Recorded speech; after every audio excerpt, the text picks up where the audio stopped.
Bon, bah ouais, déjà, ben, bravo, hein, bravo et félicitations. C'était une super performance, hein. On a kiffé devant l'écran.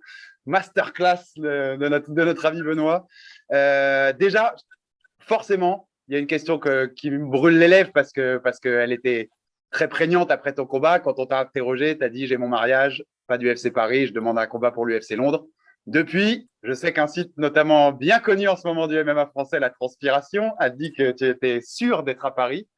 Donc, je voulais te poser la question au principal intéressé pour que ce soit plus simple. Benoît, est-ce que tu seras ou non à Paris le 3 septembre? Ben écoute, on est en pleine négociation avec mon manager Guillaume pour Londres ou Paris, mais ce sera bien une de ces deux dates.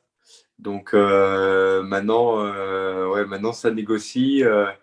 Et comme à chaque fois, il y a un décalage entre les demandes et les réponses avec le décalage horaire, et ben, on va en savoir. En tout cas, on va en savoir. Je vais pouvoir annoncer ça très prochainement, mais ça sera à Londres ou Paris. Ouais. Ça, c'est sûr. En tout cas, c'est sûr et certain que je serai sur une des deux cartes. Et dans ce cas-là, c'est que ce qu'ils te proposent pour Paris, parce que bon, ton mariage, c'est ton mariage, comme tu l'as dit, ce serait de décaler ton mariage, que par exemple, l'UFC peut te proposer, tu vois, de genre participer financièrement au mariage pour que tu le décales. Est-ce qu'il y a des choses comme ça qui se mettent en place ou pas du tout? Et ben, ouais, effectivement, ouais, ça fait partie des négociations. Le fait de peut-être de le maintenir, mais de l'amoindrir. Bon, parce que le mariage, c'est pas non plus l'enterrement du garçon, donc je suis pas obligé de me mettre minable, mais ouais, forcément, je vais me restreindre un peu parce que c'est une caté de poids où ça sera sûrement encore en 70 le combat. Et donc, c'est une caté de poids où les 10 derniers jours, j'ai une diète assez stricte. Et donc, pour ces raisons-là, ouais, il faudra faire gaffe et à l'alcool et au gâteau, quoi, au mariage. Donc, c'est vrai que c'est un petit peu, un peu chiant, mais il y a des choses quand même beaucoup plus ennuyantes dans la vie, hein. Donc, moi, je suis un homme heureux. Voilà, je fais un métier que j'aime. Le FC, ça me permet de vivre de ma passion. Et on verra bien si c'est Londres ou Paris, mais dans les deux cas, je ferai les ajustements nécessaires. J'ai la chance d'avoir une femme très compréhensive et qui est à fond derrière moi. Donc, dans les deux cas, ça va le faire. Et donc, si c'est Paris, le mariage, tu le décales. C'est pas la même date. En fait, on le décalerait pas, mais on ferait. En tout cas, moi, je serais en mode vraiment light, quoi. Ah ben, ça peut Mais être. ouais, on pousserait, c'est-à-dire que si c'est Paris, je me déchargerai un maximum sur la famille et je vais gérer le minimum de choses, quoi. Ouais, ça peut être une belle semaine, hein. Un mariage plus l'UFC Paris, ça a de la gueule. Si toi, tu as à Euh, choisir dans l'idéal, tu préférais quand même Paris que Londres? Tu préférais quand même à la maison? c'est en négociation avec le matchmaker de l'UFC qui, lui, veut à tout prix me mettre sur Paris. Et nous, on essaie de négocier Londres. Et Paris, on essaie de poser nos conditions. Mais voilà, mais oui, oui, je pense que ça va se diriger naturellement. Après, c'est de la logique, quoi. C'est-à-dire que l'UFC, c'est une magnifique orga, mais ça reste une orga. Les Américains, ils sont réalistes, hein, c'est du business. Donc, Benoît Saint-Denis, où c'est qu'ils veulent le mettre? Bah, c'est à Paris, c'est logique. Et donc effectivement, eux, ils tournent. C'est quand même l'UFC qui aura quelque part le dernier mot parce que je bosse pour eux, hein, tout simplement, hein. Et donc, même si c'est ma passion, bah, c'est mes patrons. Donc, oui, il y a de fortes chances que ce soit l'UFC Paris. En fait, le cœur dit Paris, mais la raison dit Londres. Donc, on va voir ce qui est faisable. Mais oui, bien sûr, un combat devant son public, c'est toujours le top du top. Même si Londres, j'ai beaucoup aimé l'atmosphère qui régnait au dernier UFC Londres, qui était incroyable. Passer la partie septembre et ce qui va se passer, je voulais aussi quand même bien sûr revenir sur ce qui s'est passé samedi. Par rapport à ton premier combat à l'UFC, déjà, tu étais dans ta catégorie de poids, ce qui fait quand même une diff. C'était pas du short notice. Voilà, comment tu t'es senti pour ce premier. Moi, c'est ton deuxième combat, mais pour moi, c'est ton premier vrai combat à l'UFC où tu as pu vraiment le préparer et être à ton poids. Comment tu t'es senti? Comment tu juges ta performance avec quelques jours de recul? Et voilà, comment ça s'est passé pour toi samedi dans l'octogone? Bah écoute, je pense que la performance dans l'ensemble, elle est bonne. L'erreur que j'ai fait, c'est il y avait énormément de poids. Bon, maintenant, ça y est, je suis content parce que c'est quelque chose qui est mes épaules, on va dire, on m'a enlevé le sac à dos des épaules parce que tu as un poids incroyable parce qu'il y a beaucoup de Français qui arrivent à l'UFC, qui soit ne gagnent pas, soit n'arrivent pas à performer. Et au vu des sparring, des gens avec qui j'ai tourné, de comment je tourne, je sais que j'ai ma place. Et j'avais hâte de le prouver, quoi. Et, et un mec comme Élisée, je pense que j'ai affronté un des pires profils que je pouvais prendre. C'est-à-dire que j'aurais même préféré prendre un mec comme Kamaru, qui a une super lutte, qui a un profil différent, hein, qui est même plus fort qu'Élisée, certainement. Mais le profil d'Élisée faisait que ça a été la guerre. J'ai eu du mal à exprimer mes points forts. Et là, en fait, le fait de combattre déjà dans ma catégorie de poids, c'est la catégorie où je veux aller le plus loin possible dans ma carrière. Et puis d'avoir pu préparer ça, non pas sur 3 semaines, mais sur plus de 2 mois, en fait, la stratégie, elle était là. Et juste ces 2 minutes où je me suis un peu jeté. En fait, la première mise au sol, je ne l'ai pas préparée. Après les autres, je suis rentré dedans vraiment agressif avant de rentrer dans les takedowns. D'ailleurs, ça a payé parce que du coup, il était pris sur le timing ou alors je me collais sans prendre de dégâts. Euh, Après, voilà, j'ai pas trop exprimé mon pied-point, donc j'ai hâte un jour de pouvoir montrer aussi que mon pied-point, en fait, si vous regardez tous mes combats, vous allez voir que le pied-point, il est également là. Mais ce combat-là, au vu de mon feeling sur le grip et sur Nicolas, quand j'avais les mains autour de lui, ce que je ressentais m'a fait persévérer dans ce domaine-là parce que je sentais vraiment que la carte, elle était vachement exploitable, la carte de la soumission et de la domination en grappling lutte, elle était ultra exploitable. Donc, du coup, c'était dans les préparatifs, dans le game plan qu'on avait mis en place avec Daniel et Chris. C'est en fonction du feeling que tu as quand tu as la main dessus, tu insistes ou alors tu remixes un peu tout. Mais ouais, du coup, j'ai insisté, quoi. J'en profite parce que tu parlais de ce premier combat contre Eliseu. Avec le recul, parce que ce combat, c'était une guerre incroyable. On sait que sur le moment, il y avait eu même des critiques que l'arbitre avait peut-être pas arrêté assez vite. Je me souviens que certains disaient peut-être que Daniel aurait dû jeter la ceinture, enfin l'éponge à un moment. Et avec le recul, je trouve que les gens, le truc s'est un peu transformé et maintenant on voit seulement ce qu'on voyait déjà aussi, mais le côté, Benoît, il avait montré un sacré cœur, quoi. Il a du cœur, il lâche rien. On sait que c'est un mec qui a du mental et qui est, comme je crois que je me souviens d'une de tes phrases en interview où tu disais, pour que j'abandonne, faut me couper la jambe ou me couper le bras. Euh, Toi, tu le vois avec le recul, comment tu le vois ce premier combat? T'es content de l'avoir fait malgré voilà ce patacaté, un short notice en 3 semaines. T'es content de l'avoir fait parce que c'était quand même une expérience où tu te dis putain j'ai quand même pris j'ai quand même pris des sacrés coups que j'aurais peut-être pu éviter si j'avais eu une prépa normale ou un truc normal pour mes débuts quoi. Non, parce qu'en fait, j'ai pris beaucoup de coups, mais j'ai pas fait d'ascenseur. J'ai pas eu, je me sentais très bien. Après le combat, je me sentais bien. Juste, il y a eu le nez cassé, mais je pense que j'ai beaucoup de chance. Ça, c'est un peu au petit bonheur de la chance, la génétique. Il y a beaucoup de choses qui jouent, mais à part le moment où il m'a touché la partie, le cerveau, il est responsable de plein de choses, mais la partie motricité bas du corps qui a été touchée à un moment donné, c'est-à-dire que j'avais les jambes, mais même ça a duré une fraction de seconde. C'est juste qu'après, ça a mis du temps à se remettre en marche, mais ça a pas duré longtemps. Ça, hop, pardon, ça avait coupé. Si je disais, ça a vraiment pas duré longtemps, ça a duré une fraction de seconde, et après, les jambes sont revenues. Et au fur et à mesure, après, j'ai regagné de la stabilité. Non, c'est un combat qui m'a fait gagner énormément de maturité. J'ai vu là où il fallait que je travaille, c'est-à-dire que j'ai pas assez pris mon temps. Honnêtement, je pensais vraiment prendre le premier round parce que je lui avais mis une grosse pression, j'avais mis notamment pas mal de takedowns et tout, mais j'avais pas assez pris mon temps comme j'ai pris là contre Niklas, c'est-à-dire l'épuiser, dominer le round, pas forcément chercher à finaliser vite, c'est-à-dire qu'avec Elisée, dès que j'avais la main dessus, j'essayais de prendre le dos et de finaliser rapidement. J'aurais dû prendre plus mon temps. Donc ça m'a, ouais, si, j'ai tiré beaucoup de leçons de ce combat. Et c'est un combat qui me servira pour la suite. Même en pied-point, il y a des choses qui n'avaient pas été. Faut savoir que voilà, le MMA, moi, j'ai commencé fin 2018 à m'entraîner en MMA. Donc, j'ai encore une bonne marge de progression. Et ce combat-là, ça m'a montré un petit peu les. Comme c'était un profil opposé au mien, c'est-à-dire un mec avec énormément d'expérience, un gros punch, plutôt pied-point, mais un vrai pied-point de MMA, c'est-à-dire beaucoup d'expérience en MMA pas plus un pied-point de Kawan, c'est-à-dire un mec qui tape très fort quand il tape, mais pas énormément de volume, et il défend bien les takedowns et il prend son temps.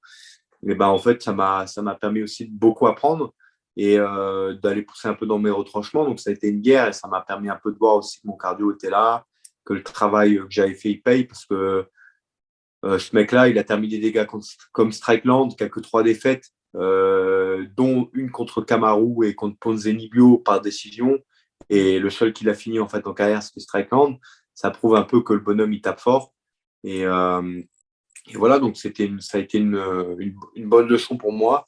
Et entre guillemets, moi, dans ma tête, je me suis dit, bon, je savais que c'était positif pour la suite, quelque part, mais j'avais hâte de montrer à tout le monde voilà, que 70 kilos, ça ne va pas être la même chose. Déjà, il y a 7 kilos d'écart, c'est pas comme 59, 62, 66, où c'est des KT où il n'y a que 4 kilos d'écart, 66, 70. Là, il y a 7 kilos d'écart, donc il y a vraiment une KT, une grosse KT d'écart, c'est-à-dire que si le mec il combat autour de 80, 88, 87 dans la cage, quand tu as 80, bah, tu as forcément un côté puissance défavorable, surtout en lutte sol, avec le poids en moins. Et voilà, donc bah, non, j'avais hâte de montrer que ça m'a servi d'expérience. Tu apprends plus de choses dans la défaite que dans la victoire, mais par contre, c'est très amer, c'est un goût très amer. Et les mois qui suivent la défaite sont durs mentalement. Faut être dur mentalement, il faut savoir pourquoi tu fais ça et avoir envie de le faire. Et voilà, et après, il faut avancer.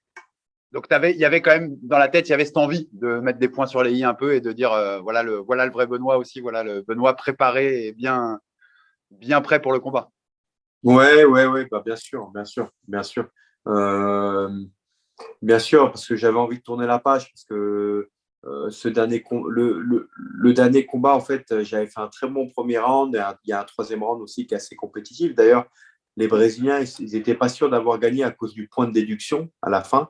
Comme il y a des juges, des fois, qui sont un peu bizarres, ils se sont dit, putain, s'il prend le premier, si le dernier, il lui donne parce qu'il préfère le grappling, parce que j'avais mis encore un takedown ou deux, et que le dernier était plus serré, même si pour moi, il prenait légèrement le dernier, et il prenait surtout 18 le deuxième. Mais je prenais 19 le premier à mes yeux. Avec le point de déduction, ça aurait pu, oui, ça aurait pu ouais, faire. ça aurait pu peut-être faire des trucs bizarres, quoi, comme il arrive des fois à l'UFC. Donc le mec n'était pas sûr. D'ailleurs, en interview plus tard en brésilien, il a dit que physiquement, c'était le combat qu'il avait poussé le plus au bout du rouleau. Donc voilà, donc ça c'était une fierté quelque part. Mais j'avais hâte de tourner cette page parce que ça reste une défaite. Donc même la plus belle des défaites, malheureusement, ne vaut pas une victoire.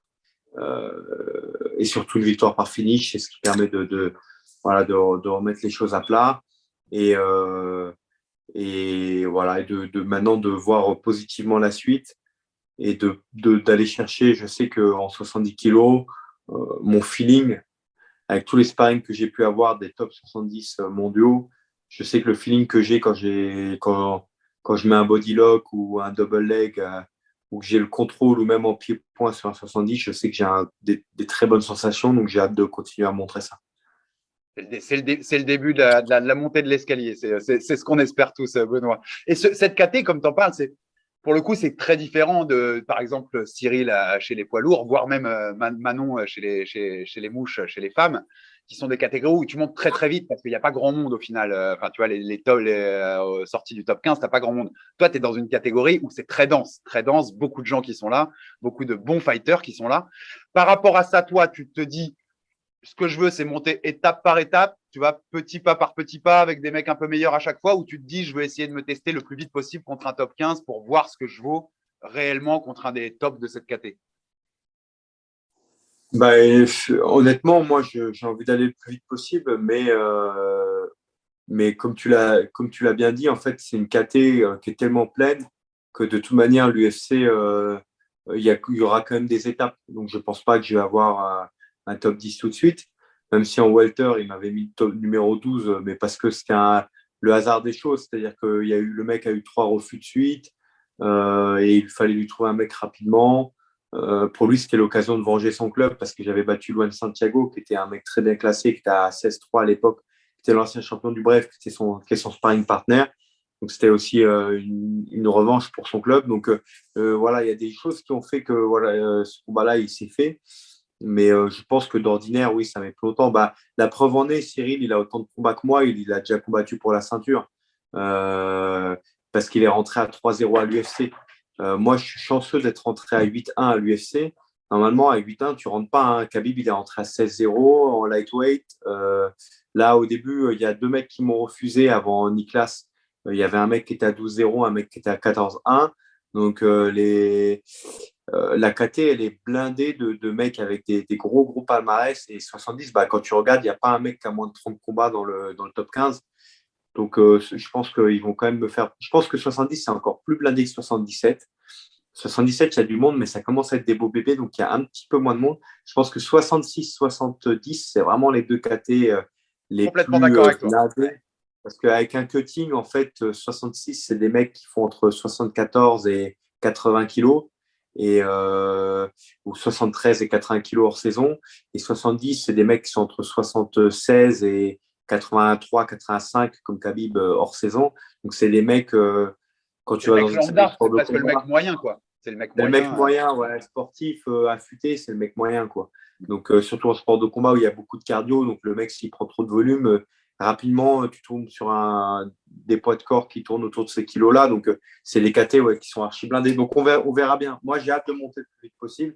Il y a plein de noms qui m'intéressent. Il y a des noms qui me font rêver dans le top 15 que j'ai envie de prendre, mais je ne suis pas en position pour le moment. Je ne pense pas être en position de pouvoir demander des noms à l'UFC.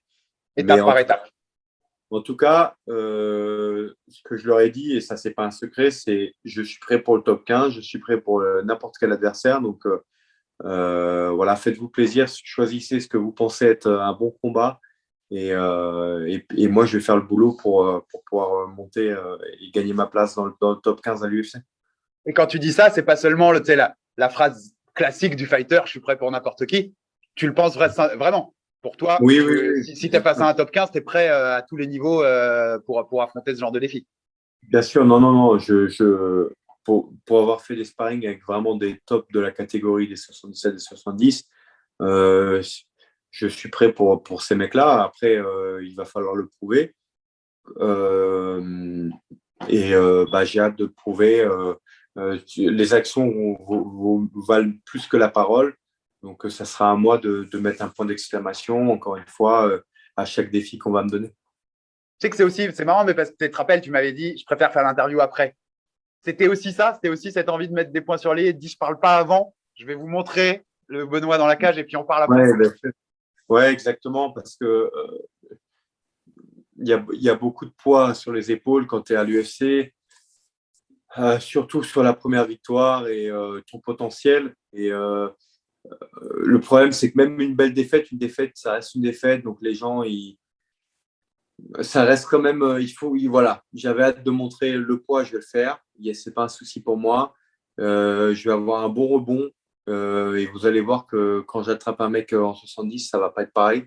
Et voilà. Et je pense que c'est une bonne chose de faite. Maintenant, il va falloir continuer à le montrer sur des adversaires de plus en plus qualifiés. Et donc, bah voilà, il n'y a plus qu'à bosser dur. Tu es prêt à ça, c'est clair. Je voulais t'interroger là-dessus parce que ça m'intéressait aussi, mais comment tu l'as préparé exactement ce combat? Parce que j'ai vu passer aussi tout ce qui était sur le fait que le Factory est venu prendre la salle à Venom, à Rungis, où vous étiez avec Daniel. Où est-ce que tu l'as préparé? Comment tu l'as préparé? Je t'avoue que moi, j'ai vu tourner des choses qui disaient vous l'avez préparé au Fitness Park. On est sur du réel, là? Ouais, ouais, bah nous, on est un peu les SDF du MMA français avec Daniel, parce que Daniel, il veut plus se prendre la tête, il veut pas gérer une salle. Il a eu beaucoup de pression durant sa carrière parce qu'il a été head coach pour Anderson Silva, Dan Anderson, Lyoto Machida. C'était énormément de pression avec les médias, avec beaucoup de choses. Donc nous, on fait notre bout d'aventure. Hein. D'ailleurs, il y a Gong qui est passé filmer quelques fois, donc on voit l'envers du décor. Hein. Donc oui, c'est le staff de Fitness Park Vitry qui gentiment nous a prêté le Fight Park, qui est un espace avec une cage et des protections murales. Donc nous, c'est ce qu'il nous faut, quoi. On n'a pas besoin de plus. Après, il faut le coach de qualité, l'expérience de qualité. Donc on a la chance d'avoir une bonne équipe de base et un bon turnover là-bas. Et ouais, c'est un peu, j'ai pas envie de dire que c'est triste à dire, mais oui, un des combattants français de l'UFC bah, prépare ses combats, dans un fitness park et pas dans une salle à son nom ou dans une salle à lui, parce que pour l'instant, j'en ai pas les moyens. Et pour l'instant, ça va très bien. Pour l'entraînement, pour la qualité de l'entraînement, ça ne change pas grand-chose. Je disais, ouais, tout ce que tu as besoin, tu l'as là-bas. Tout ce que j'ai besoin, je l'ai là-bas et dans d'autres salles. Et on va dire que oui, le gros du travail est fait là-bas en tout cas. Mais c'est frustrant parce que tu as raison. Vous êtes peu nombreux à l'UFC. Hein. Y a les gars du Factory, il y a Manon au Boxing Squad à Nice, tu vois, il y a toi avec Daniel. En tout cas, en attendant peut-être d'autres signatures après au moment de l'UFC Paris. C'est frustrant quand même parce que techniquement en France, tu es dans le top de ta profession. Tu vois, tu es parmi les meilleurs sportifs hein, dans ta discipline, tu es dans le top du top de ce qui peut se faire en France. C'est frustrant de ne pas avoir un endroit totalement à toi, quand je dis à toi entre guillemets, tu vois, à ta team, quoi. Non, parce qu'on a été bien accueillis là au Fitness Park. Donc maintenant, je me sens comme à la maison là-bas. Qu'est-ce qui pourrait être frustrant Non, non, non. On est heureux dans ce qu'on fait. La salle, elle nous est prêtée gratuitement par l'équipe de Vitry, donc c'est super sympa de leur part.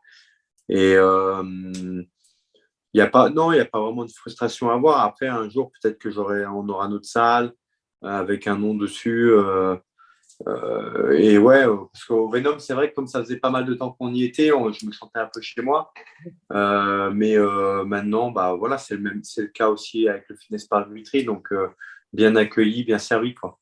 Deux petites dernières. Ce MMA que moi aussi, je suis aussi depuis de nombreuses années, plus de 20 ans maintenant, c'est un milieu où tu as beaucoup de mecs qui aiment jouer avec ce trash talking et dire moi je suis un tueur dans la cage, ou je vais te tuer toi, ou toi je vais te massacrer.